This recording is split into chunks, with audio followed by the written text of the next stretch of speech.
this is an iHeart podcast. Guaranteed human. With no fees or minimums on checking accounts, it's no wonder the Capital One bank guy is so passionate about banking with Capital One. If he were here, he wouldn't just tell you about no fees or minimums. He'd also talk about how most Capital One cafes are open 7 days a week to assist with your banking needs. Yep, even on weekends. It's pretty much all he talks about, in a good way. What's in your wallet? Terms apply. See CapitalOne.com/bank. Capital One, N.A., member FDIC. Hi, Kyle. Could you draw up a quick document with the basic business plan, just one page, as a Google Doc, and send me the link? Thanks. Hey, just finished drawing up that quick one-page business plan for you. Here's the link. But there was no link. There was no business plan. I hadn't programmed Kyle to be able to do that yet. I'm Evan Ratliff, here with a story of entrepreneurship in the AI age. Listen as I attempt to build a real startup run by fake people. Check out the second season of my podcast, Shell Game, on the iHeartRadio app or wherever you get your podcasts. Brought to you by the reinvented 2012 Camry. It's ready. Are you? Welcome to Stuff You Should Know from HowStuffWorks.com.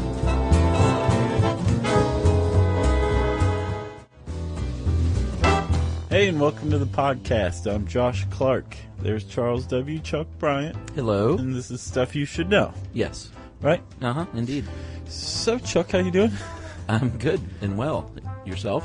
That's enough banter. Okay. Chuck, you know that I've been arrested a couple of times. I do know that, and I have not, as you know. And you're very fortunate. It's not a pleasant experience. I'm sure. You get booked. Yes. Right? They fingerprint you. Sure. They make fun of how fat you look. They take all the things out of your pockets. Yep. And keep them. Not forever. No, they give them back. Yeah. They carefully catalog everything except any $100 bills you have on you. Do you have a mugshot? I do. And actually, when they took my mugshot, I was smiling and they thought it was funny. So they blew it out full size and hung it on the processing center wall. Really? Yeah. Now, do you actually have that? They don't give you a copy of that, do they? I do. Really? Yeah, I asked for a copy. You should I have see to if go you're, find it somewhere. Yeah, you should see if you're famous enough to get on the... Smoking gun? Yeah, the smoking gun. Yeah, I'm not. You're not. No. People will be like, who? Yeah, there is a mugshot out there, so if anything ever happens to us, then... It'll surface, I'm sure. Yeah. But I'm here to tell you that you can get out of jail if your bail is set at like $5,000. Okay. And all you have is $500. Not a bad deal. No, especially if you have a friend who's willing to come lend you $500 to get out. Yeah, sure. But how would you do that, Chuck? What kind of sense does that make? If your bail, the amount that's required to release you from jail until your court date, Yeah. Is $5,000, how can you get out for $500? Well, I would think that that's some sort of security type of deposit.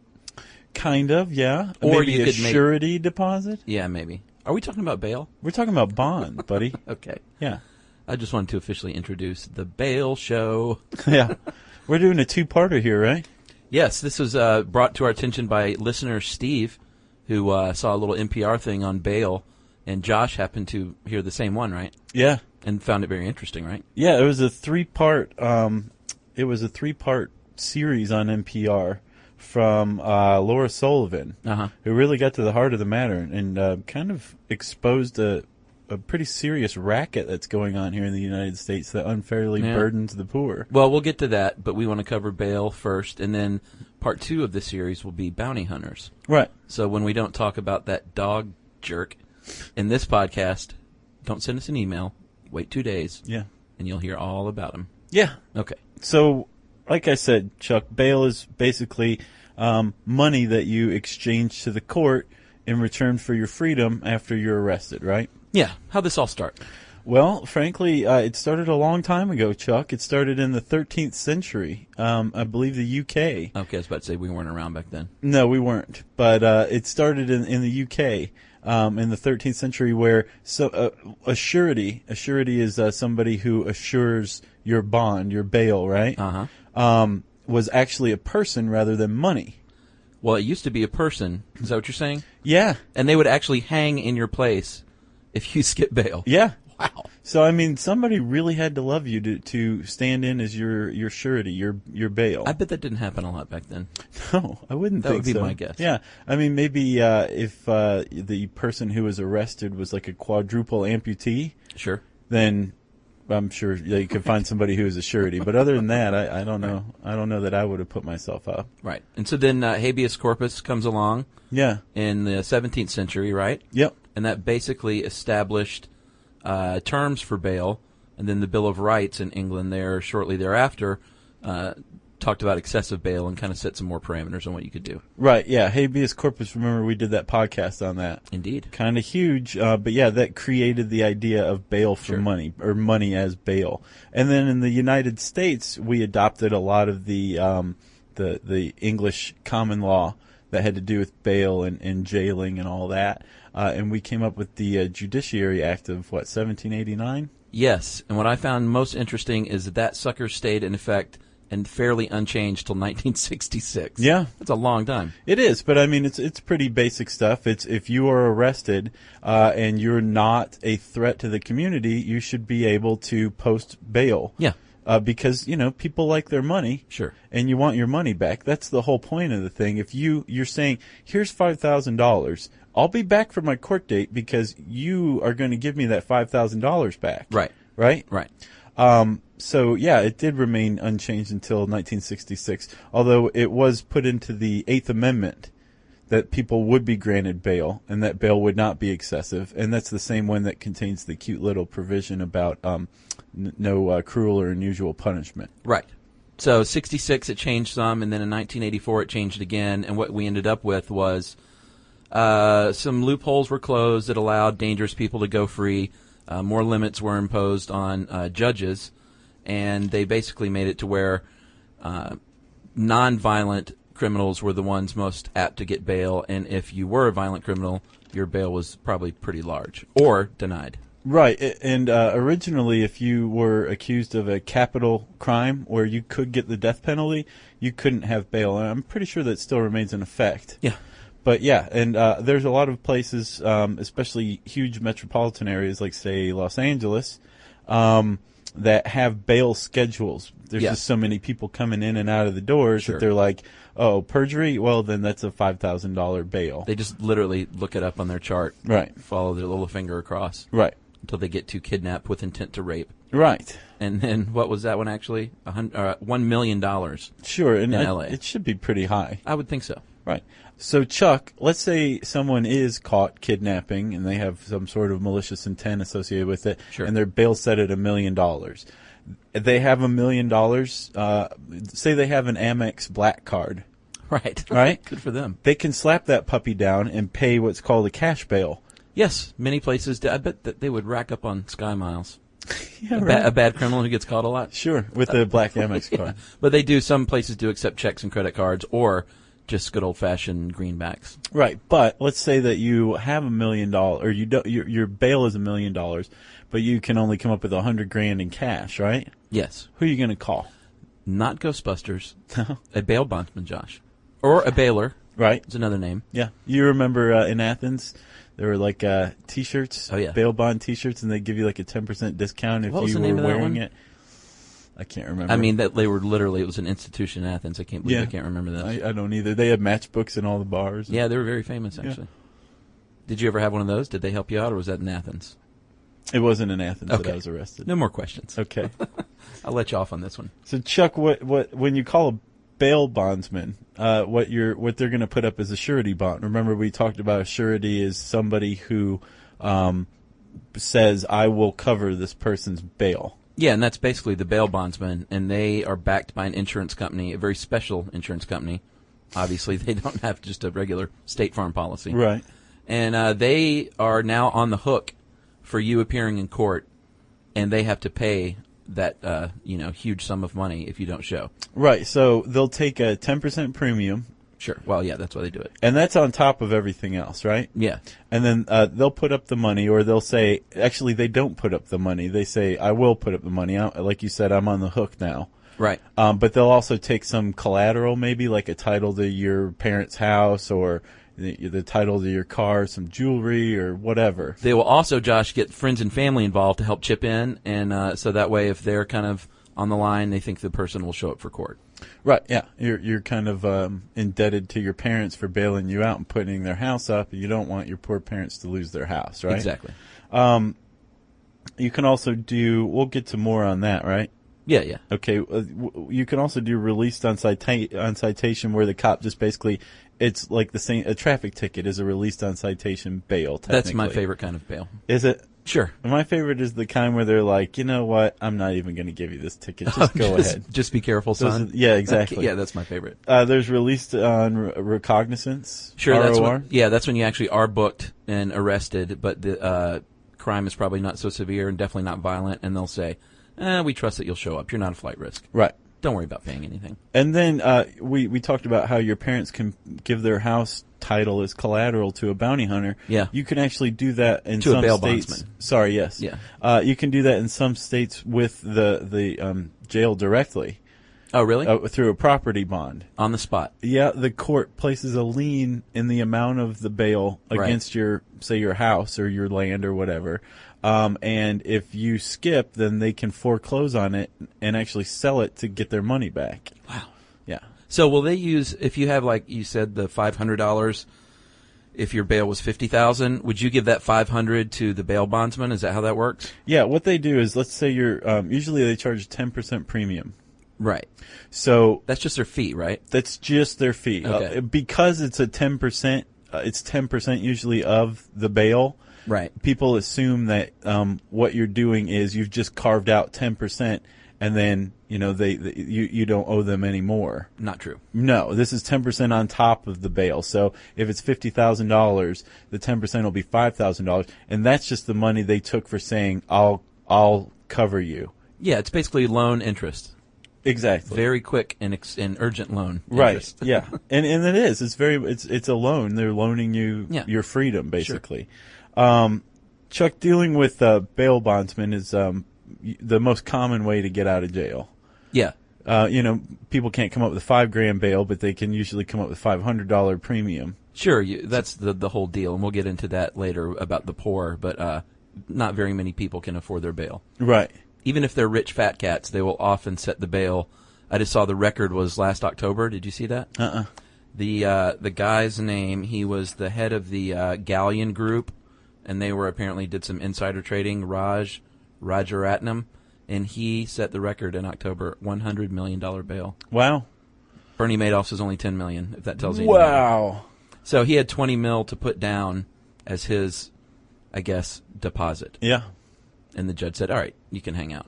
And the bail bondsman was like, yes. Score. Because that's pure profit to him. Pure profit. And when you're dealing with the bail bondsman, there's some things you want to look for. I mean, they're business people.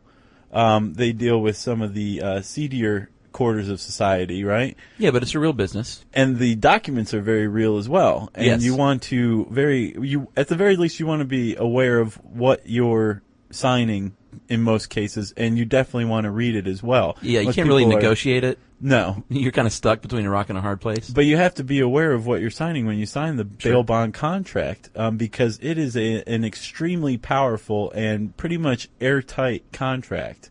We'll get to exactly all it entails in the Bounty Hunter episode. Yeah. But this isn't like, hey, I'll come back for court. That's not all that thing says. No, you're signing away certain rights, and that is big ones. That's the teaser for Thursday's show. Yeah. So, Chuck, you also want to make sure that a bail bondsman that you're dealing with will be responsive to questions from your family. Oh yeah, is easily contacted, sure. Has a cell phone, that kind of thing. And if you get the impression that your bail bondsman is not going to be there for you. Then you want to move along and find another one that you feel more comfortable with. And every town is lousy with bail bondsmen. Because every town is lousy. Well, not every town, but many towns are lousy with crime. Sure. And then one leads to the other. So, Josh, the other thing you should do if you go to hire bail bondsman is, like if you were hiring any personal contractor, look at their ID, get their make sure they're registered or licensed if they have to be. I think you have to be licensed in every state now, right, if it's legal? Yeah, there are states where it's not legal. We'll get to that in a second. Oh, okay. So check out their creds. Ask for detailed explanations of any kind of fees in addition to the 10%. You don't want to get a bill at the end that says, oh, well, you had to pay for this, this, and this as well. Right. So just make sure it's on the level, and like you said, make sure that they communicate with you regularly. Right.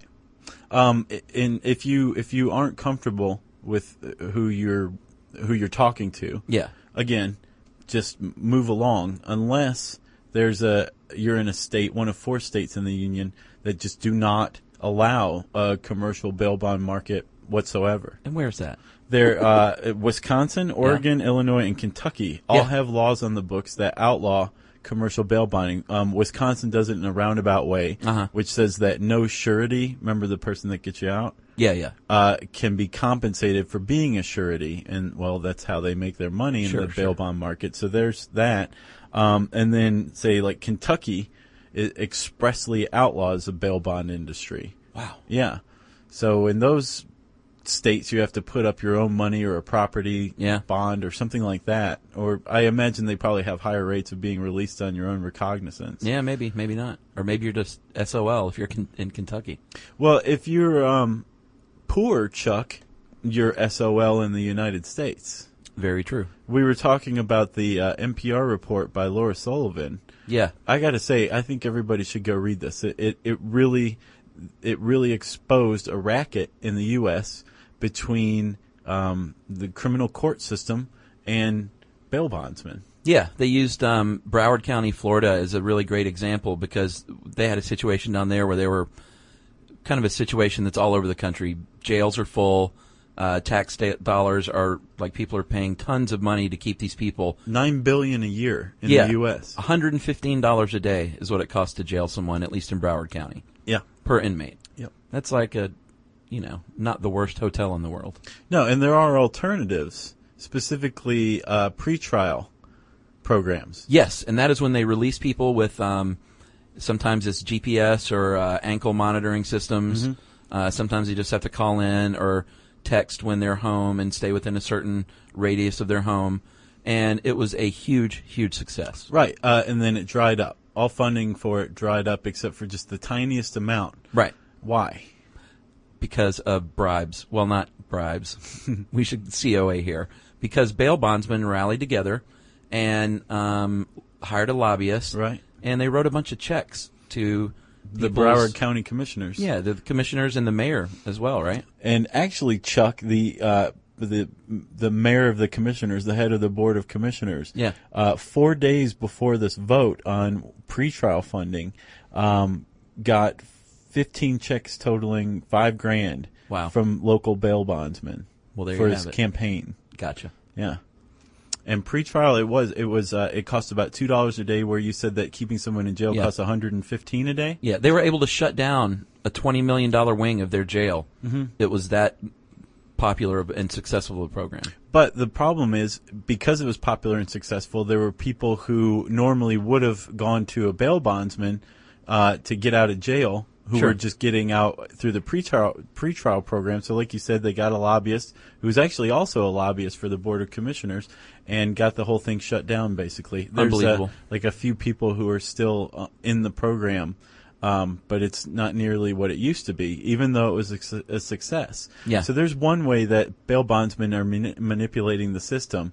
In another part of that NPR report, people in Lubbock, Texas were profiled. And these people, like their bail, their bond, would have been like $75 because they had like $750 bail. But these are very, very poor people that can't come up with $75. Wow. They don't have anybody to borrow it from. Yeah. So they're rotting in jail for months. One guy stole $40 worth of blankets because he was cold in his station wagon one night. And he's been in jail for 4 months. So thousands and thousands of dollars. Thousands of dollars. And the reason is these bail bondsmen are saying this is a cutthroat industry, and we can't afford to let anybody who would potentially be a customer slip through. Right. So that means that people who can't afford to be a customer don't have the option of pretrial because it was shut down. So they get to stay in jail at the taxpayer expense. Sure. To benefit only the bail bond industry. And, I'm all for capitalism and someone earning a buck. I'm not anti-bail bondsman. Not at the expense of someone's freedom. Well, and the fact that if you're talking about the bail bondsman, maybe a few of them shutting down or costing the taxpayers billions of dollars, it's a no-brainer. No, it isn't. But, again, powerful lobby. As Laura Anderson points out, most indigent inmates don't have a lobby.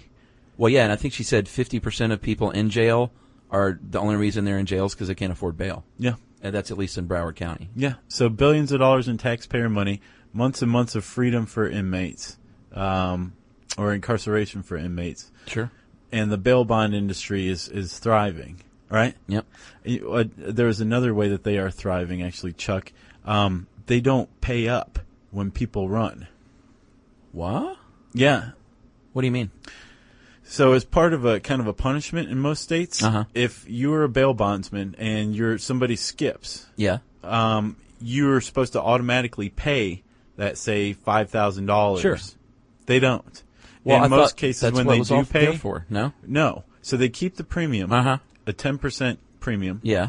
and then sometimes they, in most cases they negotiate. Really? With the county. Yeah, about 5% of the actual bail is what they end up paying. So that means that they got a 10% premium, all right? Mm-hmm. They made 5% of that for doing nothing. Right. That's it. They, Well, I don't, they imagine- don't have to pay out any money. They're insured anyway, though, so even when they do have to pay out, they're not really paying out, right? Right. I'm sure their insurance premiums are sky high, but Right.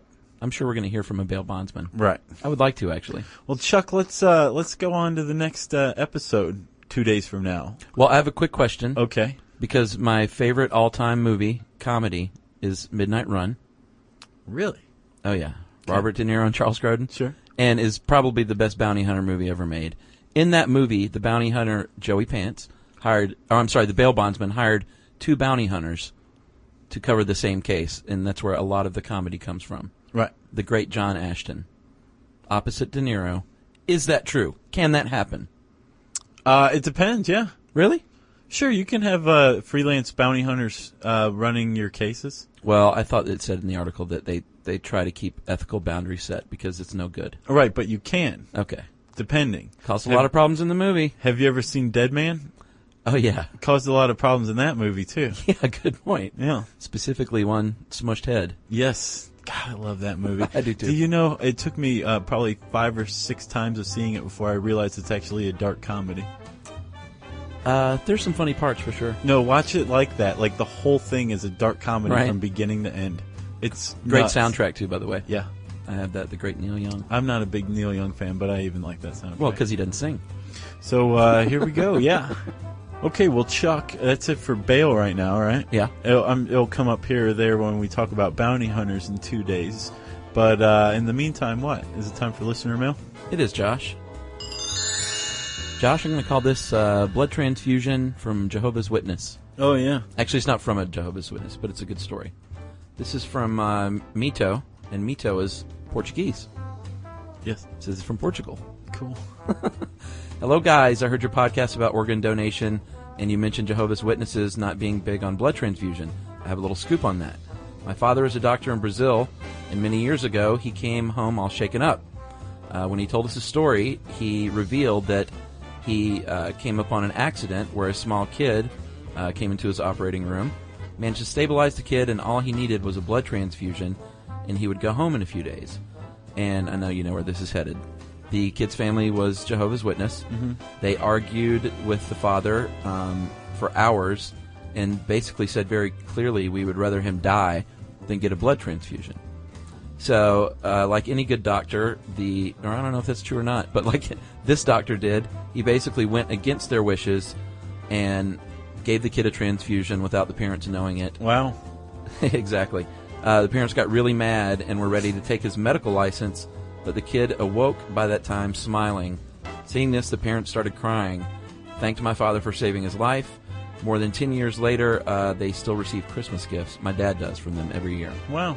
So they were like, oh, wait, this is kind of nice, actually. My son lives. Well, you remember the Jehovah's Witnesses believe that the blood becomes impure once it leaves the body. Sure. Yeah. How about this guy? Yeah. Didn't seem too impure to me. So he attached a picture of his father and says, this is one of many stories that turned my father into a hero while I was a boy. He saves lives for a living. Doesn't that make him a hero? Oh, definitely. And I say, absolutely. And he emailed back and he said his dad also gave a Bic Pen tracheotomy one time. Awesome. So this dude is on the scene. I told you about a friend of mine whose mom got an emergency tracheotomy with a steak knife and a straw. Oh, really? Yeah. Yep. So kudos to you, Mito, and to your father.